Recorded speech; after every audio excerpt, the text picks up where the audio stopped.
அஸ்ஸலாமு அலைக்கும் நேர்களே, நான் இன்றைக்கி வெண்டைக்காய் கார குழம்பு தான் செய்ய போகிறேன். அதுக்கு தேவையான பொருள் வெண்டைக்காய் எடுத்து வச்சுருக்கேன், வெங்காயம், 3 தக்காளி பாருங்கள். எல்லாமே நான் வந்து வறுத்து வச்சுருக்கேன். வெந்தயம், சீரகம், கடலப்பருப்பு, துவரம்பருப்பு எல்லாமே நான் வறுத்து வச்சுருக்கேன். கடுகு எல்லாமே வறுத்து வச்சுருக்கேன். இதை போட்டு தான் நான் செய்ய போகிறேன். இப்படி செய்து வீடியோக்குள்ளே வாங்க. பாருங்கள், முதல்ல ஆயில் ஊற்றிக்கலாம்.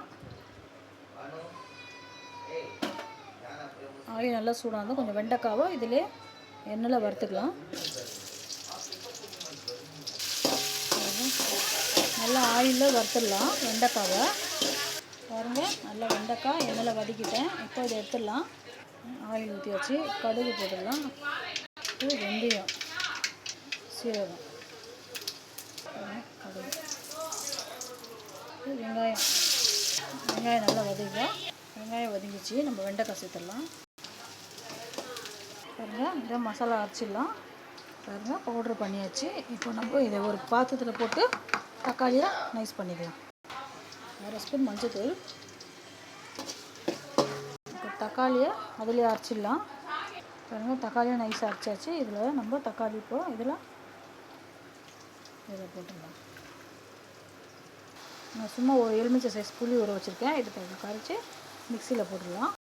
1/2 ஸ்பூன் கல்லுப்பு சேர்த்துக்கலாம்.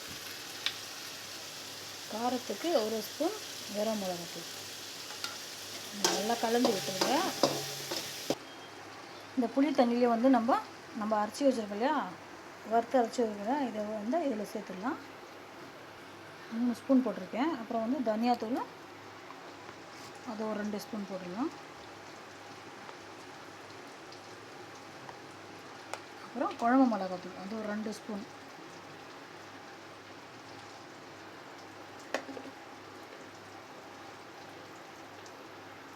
எல்லாமே கையில் நல்லா கலந்து விட்டுட்டு பாருங்கள், வெண்டைக்காய் நல்லா வதங்கிச்சு. இப்போ நம்ம கரைச்சி வச்ச மசாலாவை சேர்த்துடலாம். தண்ணி சேர்த்துடலாம். பாருங்கள், நல்லா வதங்கிட்டேன்.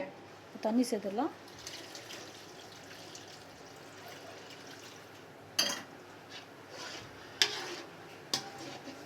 குழம்பு நல்லா கொதித்து சுண்ட வரட்டும். ஆயில் பிரிஞ்சு மேலே வந்து நல்லா சுண்டணுன்னு நம்ம கேஸ் ஆஃப் பண்ணிடலாம். இந்த மாதிரி மசாலா அரைச்சி வச்சா இப்போ புளி குழம்பு, சாம்பார் எல்லாத்துக்குமே யூஸ் பண்ணலாம். நான் சப்போஸ் நீங்கள் புளி சாதம் செஞ்சால் கூட இது போட்டுடலாம். நல்லா டேஸ்ட்டாக இருக்கும். இதே மாதிரி ட்ரை பண்ணி பாருங்கள் வீட்டில். இது வந்து தேங்காய் வந்து தேங்காய், மிளகு, சீரகம் வறுத்து லாஸ்ட்டில் நம்ம இந்த காரக்குழம்புல தூவி விட்டுடலாம். சூப்பராக இருக்கும். தேங்காயிலே மிளகு போட்டுடலாம். 1 ஸ்பூன் சீரகம் சேர்த்துடலாம்.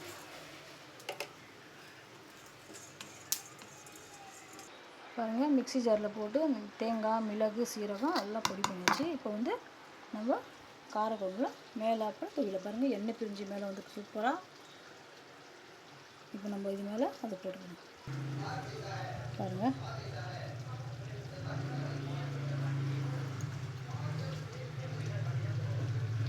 இதே மாதிரி நீங்களும் காரக்குழம்பு வச்சு வெண்டைக்காய் காரக்குழம்போ இல்லை எந்த காரக்குழம்பு வச்சாலும் நீங்கள் வந்து தேங்காய் நல்லா வறுத்துட்டு அதுக்கு கூட சீரகம், மிளகு போட்டு நல்லா வறுத்துட்டு நல்லா கொஞ்சம் குறப்பாக அரைச்சிட்டு லாஸ்ட்டில் மேலே தூவி விடுங்க. சூப்பரான காரக்குழம்பு ரெடி உங்களுக்கு. பாருங்கள், பிரகாசமான காரக்குழம்பு. இது கூட அப்பளம், கருவாடு இல்லை மீன் ஏதோ பொரித்து சாப்பிட்டா சூப்பராக இருக்கும். பாருங்கள், சூப்பரான சுவையான வெண்டைக்காய் காரக்குழம்பு ரெடி ஆகிடுச்சு. இந்த வீடியோ உங்களுக்கு பிடிச்சிருந்தால் லைக் பண்ணுங்கள், ஷேர் பண்ணுங்கள், சேனலுக்கு சப்போர்ட் பண்ணுங்கள். அடுத்த வீடியோவில் பார்க்கலாம். அஸ்ஸலாமு அலைக்கும்.